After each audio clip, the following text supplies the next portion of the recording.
Welcome back to Nightmare Logic, the podcast where we only take breaks for funerals. I'm your host, Christopher Smith.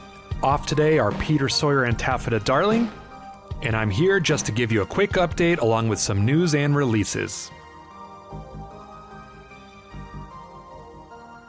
Welcome. As you might have guessed from the intro, I'm alone this week in the studio. Both Peter and Taffeta would like to be here, but unfortunately I have been out of town for a memorial service for my mother-in-law. So we weren't able to get together today and record something with the three of us. But given that we've had a lot of growth on the pod this week and last week, I thought I would record a short episode anyways, just so people understand that we are a weekly podcast. So today is going to be a little different than our normal podcast. Normally we'd have a longer discussion about some kind of topic like twist endings, or we might have an interview with a creator of some type, either a writer or a comic book artist, or perhaps a sound designer like we had last week with Elliot Thompson. But this week, I'm just going to stick with the opening segments that we have, news and coming releases. So let's get started with the news. Perhaps the biggest headline from this week is we are getting a new Longlegs film. And not just that, it will be directed by Osgood Perkins and star Nicolas Cage. What's interesting is this time it's not at Neon, but for Paramount, because apparently the concept came in at a higher budget and kind of a bigger scale than what Neon has set for themselves as a limit. For those who aren't aware, Longlegs earned $128 million worldwide at the box office, but on a budget of less than $10 million, which also kind of launched Osgood Perkins into the stratosphere. We've got a lot of high hopes for the new Longlegs film and can't wait to check it out. For more news along those lines, we learned this week that the Weapons prequel, Gladys, is set to release in 2028.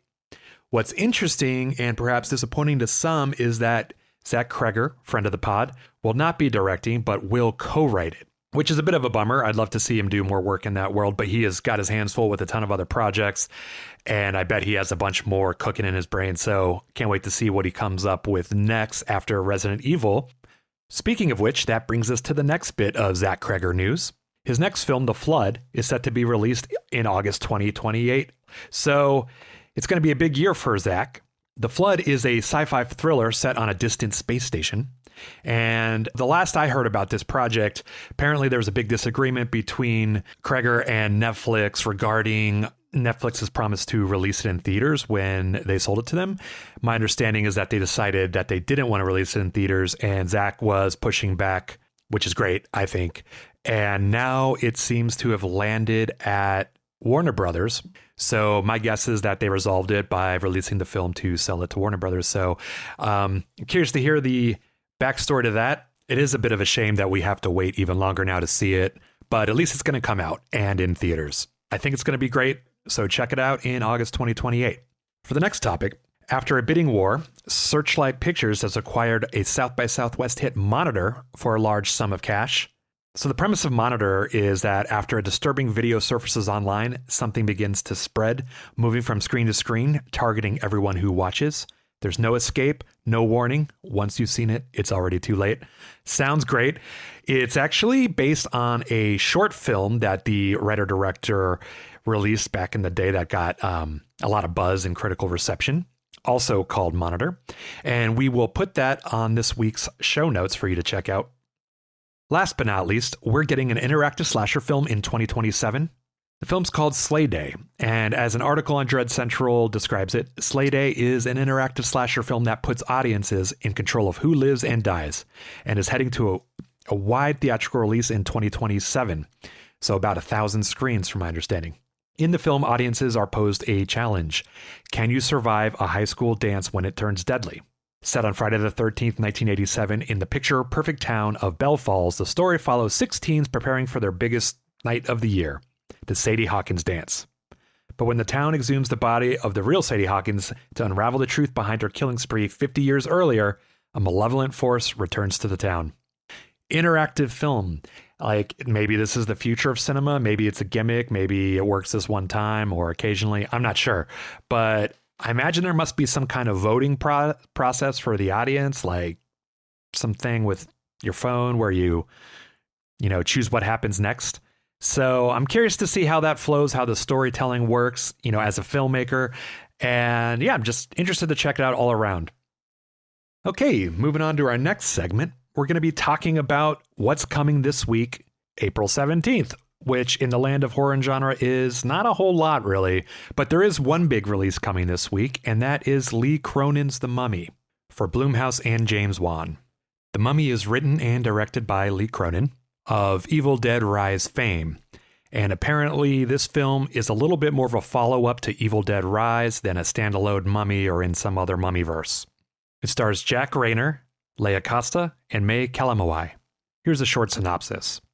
The young daughter of a journalist disappears into the desert without a trace. 8 years later, the broken family is shocked when she is returned to them, as what should be a joyful reunion turns into a living nightmare. Sounds really interesting. We will have links to the trailer and the IMDb page on our show notes for today. Lastly, I wanted to mention an indie film, which actually came out on the 15th. It is called Citywide Fever, and it's a thriller which is written and directed by Josh Heaps. It stars Ritanya Alda, Hugo Alexander Rose, and Michael M. Blandick. A film student named Sam uncovers a hard drive chronicling forgotten Giallo director Saturnine Barrisi's life. Investigating his disappearance, she's drawn into a violent conspiracy mirroring the horror film she loves. From the trailer, I think there's going to be an audience for that, but it's probably going to be a little more niche. So if you're into Giallo films, apparently it's filmed in sort of a found footage, VHS, Giallo style, so it looks visually kind of interesting. If you're into Giallo, you might be into this. Go check it out. That'll bring us to the end of today's short placeholder episode. For those new here, I invite you to come back for future episodes. Next week might be a little different as well because Peter will be at the Phoenix Film Festival for the premiere of our short film, Last Call. And if you live near Phoenix, we invite you to come out and see it in Shorts Block 1, which is on Friday night and Saturday night. You can also check out our growing catalog of back episodes.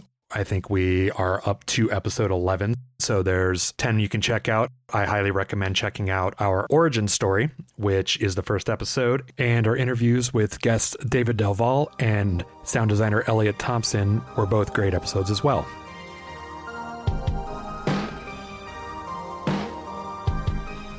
Thanks again for tuning in to today's episode. The show notes are available on our website, nightmarelogic.net, and feel free to follow us on Instagram if you aren't already, at Nightmare Logic Pod.